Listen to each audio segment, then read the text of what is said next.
Alaykum do'stlar, hammaga salom. Bugun biz 3-darsni ko'rib o'tamiz. 3-darsda biz nima o'tishimizni bilmoqchi bo'lsanglar, mana bu dars.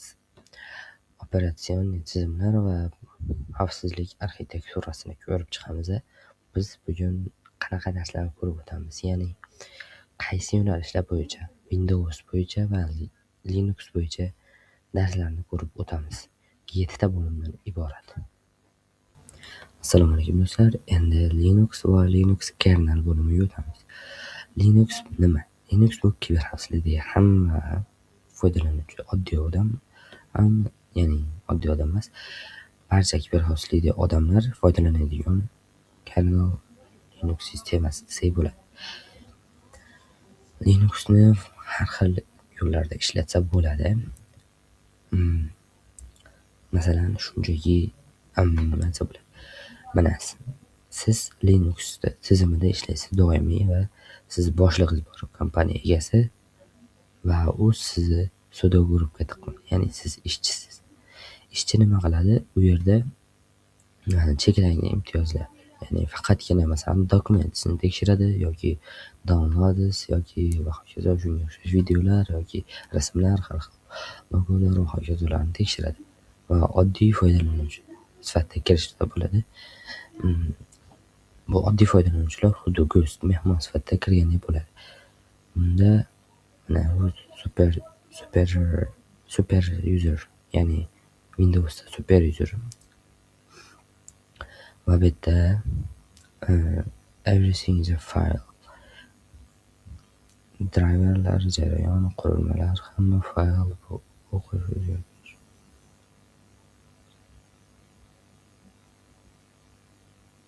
Tushunganlar tushundi. Byscriptda nima maqsad bo'ladi? Byscriptda juda ko'p imkoniyatlar bor. To'lib yotibdi. Pythonda ham, Byscriptda ham juda ko'p imkoniyatlar bor. Masalan, Byscriptda bironta komanda yaratsangiz bo'ladi, o'zingiz uchun maxsus qilib. Pythonda ham xuddi shunaqa ilovalar yoki faqat o'zingizda ishlaydigan ilovalar yaratsangiz bo'ladi. Buni foydali tarafi shundaki, Kali Linuxni, ya'ni Linuxning foydali taraflari, unda xohlagan dasturingizni ishlata olasiz. Masalan, Windowsdagi yoki MacBookdagi ikkalasini ham ishlata olasiz. Xohlasangiz APKlarni ham ishga tushira olasiz.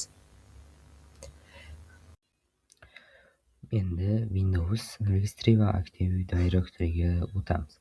Bitta Registry va Active Directory bor, lekin ular orasida bitta hujumni chetlab o'tish, ya'ni hujumda run va runni almashtirishdagi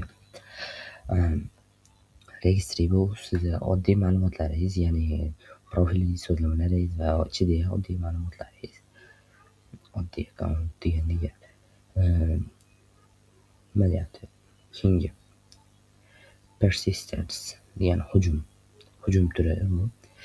Bu hujum turida sizdagi kompyuteringizdagi run va runni o'chirib, ya'ni o'chirish emas, o'zgartirib qo'yadi. Joylashuvini o'zgartirsa, ular virusni o'tkazib yubora oladi. Avtomatik ravishda o'tkazib yuboradi va endi Active Directory'da bu xuddi kompyuter xonalarni oladigan bo'lsak, bitta kompyuter, katta kompyuter turadi va o'sha katta kompyuter nechtadir kompyuterni boshqara oladi. Va bitta o'sha kompyuterni buzib kira olsangiz, siz xohlagan ishingizni qila olasiz boshqa kompyuterlar bilan.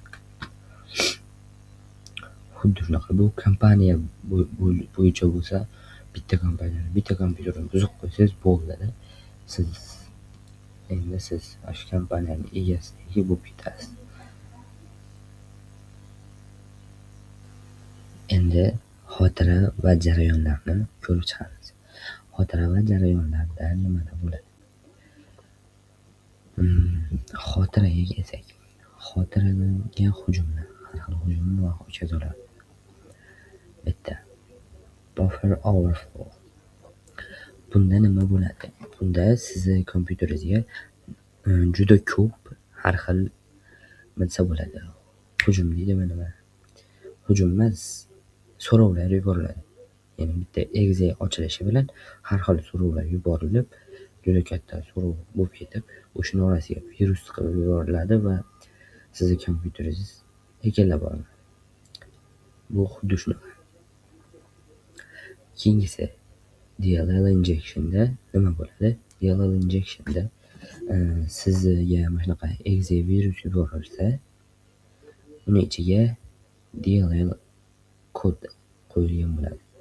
Bu kodni siz nimadir qilib yo'q qila olmaysiz, shunchaki exeni yuklab olsangiz, u DLL kod ishga tushib, exeni virus emas deb tasdiqlab beradi sizni antiviruslaringizga. Bu shulardan iborat. Keyingi darsga o'tishga tayyorlaning. Endi biz xavfsizlik mexanizmlarini ko'rib chiqamiz. Xavfsizlik mexanizmlari shu Windows va Kali'da bo'ladigan xavfsizlik mexanizmlari bo'lib, ularga kelsak, ularda birinchisi ASLR.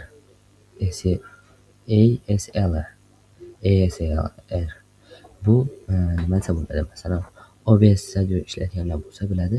OBS Studio siz o'rnatgan bo'lasiz, ya'ni kompyuteringizga o'rnatgansiz va u qayerga joylashini, ya'ni videolarni yuklanishini qayerga siz aytmagansiz, o'sha avtomatik qayergadir joylab qo'yadi. Sizga zarar bermaydigan joyga. Keyingisi DAP. Bunisida siz o'zingiz tanlab qo'yishingiz kerak bo'ladi. Masalan, OBS Studio yuklab olganingizda siz unda avtomatik ASLR bo'ladi. Siz uni ichiga kirib qo'lda to'g'rilasangiz DEP bo'ladi. DEP bo'ladi. Keyingisi sandboxing. Sandboxingda nima bo'ladi?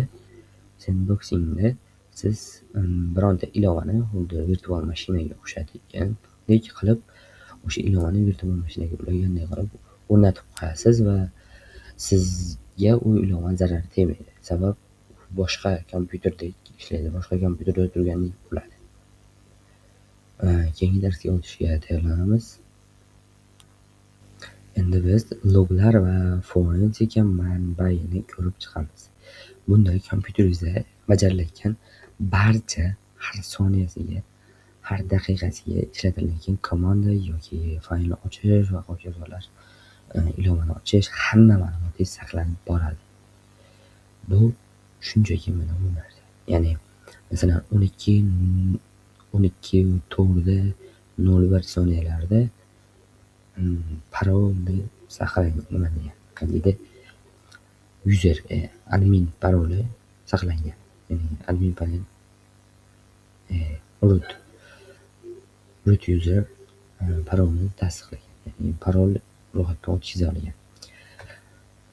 Linuxlarda shu Word ichida, logni ichida aus.logni log va cslog ichida bo'ladi.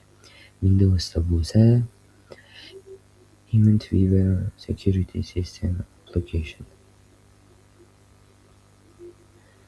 Plus Windowsda boshqacha, ancha boshqacharoq bo'ladi. Tushunganlar bo'lsa tushundi, bo'lmasa boshqa darsda men tushuntirib o'taman to'liqroq qilib. Faqat bunda men shunchaki aytib o'tyapman.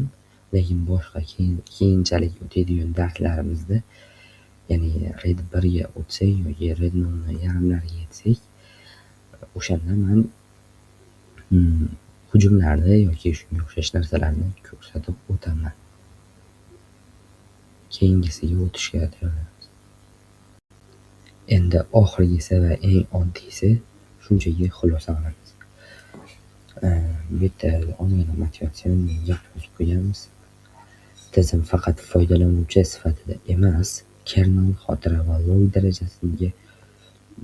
log darajasida tushunish sizni haqiqiy mutaxassisga aylantiradi.